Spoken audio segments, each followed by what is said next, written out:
नमस्कार, मैं हूं दिग्विजय चौहान।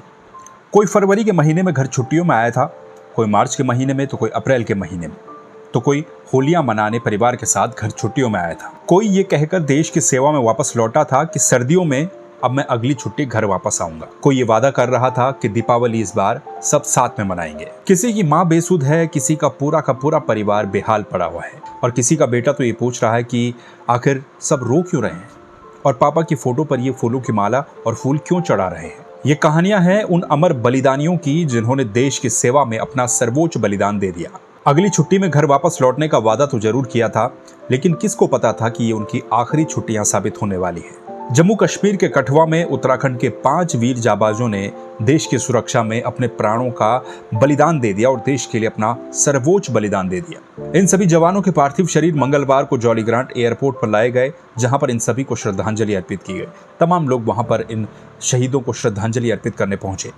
लेकिन इन 5 अमर जवानों की कुछ ऐसी कहानियां हैं जो सुन करके आपका भी कलेजा मुंह में आ जाएगा। आप भी सोचेंगे कि उन अमर जवानों के परिवारों पर इस वक्त क्या बीत रही है और उन्होंने कितना बड़ा बलिदान इस देश के लिए अपना दे दिया है। रेखणीखाल के डोबरिया गांव के निवासी राइफलमैन अनुज नेगी ये घर के इकलौते बेटे थे। अनुज नेगी की एक बहन है और इनके पिता वन विभाग में दैनिक कर्मचारी थे। अनुज की मां एक गृहिणी है और अनुज नेगी जो कि आज देश के लिए शहीद हो गए हैं, अपना सर्वोच्च बलिदान अनुज नेगी ने दे दिया है। अनुज नेगी के 8 महीने पहले यानी कि बीते नवंबर में शादी हुई थी। आखिरी बार अनुज नेगी गर्मियों की छुट्टियों में ही घर आए थे। मई खत्म होता है और अनुज नेगी वापस अपनी ड्यूटी पर लौट जाते हैं देश की सेवा में।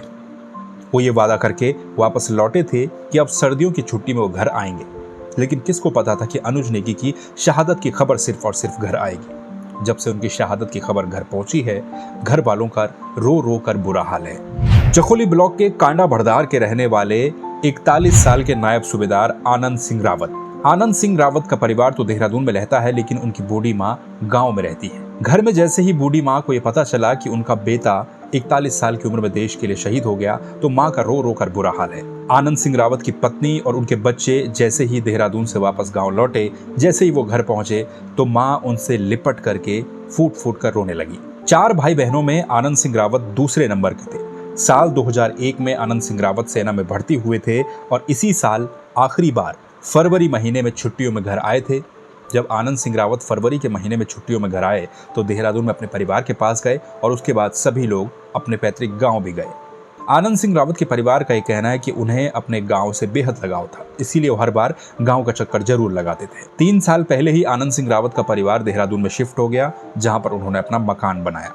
फरवरी में आखिरी बार घर छुट्टियों पर आए आनंद सिंह रावत को शायद ये पता नहीं रहा होगा कि ये उनकी आखिरी छुट्टियां साबित हो जाएंगी। विनोद सिंह भंडारी मूल रूप से टिहरी गढ़वाल के रहने वाले विनोद सिंह भंडारी का परिवार भी देहरादून में ही रहता है। विनोद सिंह भंडारी के पिता 19 साल फौज में रह करके देश की सेवा कर चुके हैं। आज के समय में विनोद सिंह भंडारी के पिता वीर सिंह भंडारी की उम्र 62 साल है और 62 साल की उम्र में वो अपने बेटे को खो चुके हैं। 33 साल के विनोद सिंह भंडारी भी अपने घर के इकलौते बेटे थे। विनोद सिंह भंडारी के घर की कहानी तो ये है कि आप इसे सुनेंगे तो आपका कलेजा फट करके रह जाएगा। विनोद सिंह भंडारी का एक 4 साल का मासूम बेटा है। ये 4 साल का मासूम बेटा जब अपने आसपास अपने घर वालों को और घर पर आने वाले लोगों को रोता हुआ देख रहा है, तो उसके समझ में ये आ नहीं पा रहा है कि आखिर ये सभी लोग क्यों रो रहे हैं। वो सभी से पूछ रहा है कि ये लोग रो क्यों रहे हैं। ये बेटा अपने पिता की फोटो पर फूलों की माला देख करके, वहाँ पर लोगों को फूल चढ़ाते हुए देख करके ये पूछ रहा है कि आखिर पापा की फोटो पर ये फूलों की माला क्यों चढ़ा रहे हैं। वो अनभिज्ञ है क्योंकि वो 4 साल का है, उसे पता नहीं है, लेकिन उसके पिता ने इस देश के लिए अपना सर्वोच्च बलिदान दे दिया। रेखणीखाल के पापड़ी गांव के रहने वाले हवलदार कमल सिंह 35 साल की उम्र के थे और सोमवार को दोपहर को आखिरी वक्त उनकी घर में बातचीत हुई थी। उन्होंने सोमवार दोपहर को, यानी कि जब वो उस अपनी आखिरी गश्त पर जा रहे थे, तो उससे पहले अपनी पत्नी से वीडियो कॉल किया था और वीडियो कॉल पर बातचीत की थी। उन्होंने बताया कि वो ये कह रहे थे कि अब वो गश्त पर जाने वाले हैं। उनको शायद ये पता नहीं था कि ये गश्त उनके जीवन की आखिरी गश्त होने वाली है और वो यहाँ देश के लिए अपना सबसे बड़ा बलिदान देने वाले हैं। कमल की पत्नी रजनी अपनी 2 बेटियों के साथ, जिनकी उम्र 10 साल और 4 साल है, इन 2 बेटियों के साथ वो कोटद्वार में रहती है। बच्चों की अच्छी शिक्षा के लिए कमल ने अपने परिवार को कोटद्वार में रखा था, एक किराए के मकान पर। कमल भी इस साल आखिरी बार घर छुट्टियों में लौटे थे और जून के महीने में ही वो छुट्टियों से वापस ड्यूटी पर देश की सेवा में चले गए थे। कमल घर से ये वादा करके गए थे कि अब जून के बाद वो दीपावली में घर आएंगे और दीपावली सब साथ में बनाएंगे। लेकिन शायद ये दीपावली उनकी किस्मत में नहीं थी और दीपावली से पहले ही वो देश के लिए शहीद हो गए। थाती डागर के जाबाज और देश के लिए सर्वोच्च बलिदान देने वाले थाती डागर के आदर्श नेगी, उनकी उम्र तो महज 25 साल ही थी। ऐसी उम्र जिस उम्र में आज भी बहुत सारे युवा इस कन्फ्यूजन में रहते हैं कि आखिर वो जीवन में करें तो क्या करें। उस उम्र में आदर्श नेगी ने भी अपना सबसे बड़ा बलिदान अपने देश के नाम कर दिया, देश की सुरक्षा में कर दिया। आदर्श नेगी साल 2018 में सेना में भर्ती हुए थे। 3 भाई बहनों में आदर्श नेगी सबसे छोटे थे। आदर्श नेगी के परिवार ने 2 महीनों में अपने घर के 2 चिरागों को देश की रक्षा में समर्पित कर दिया है।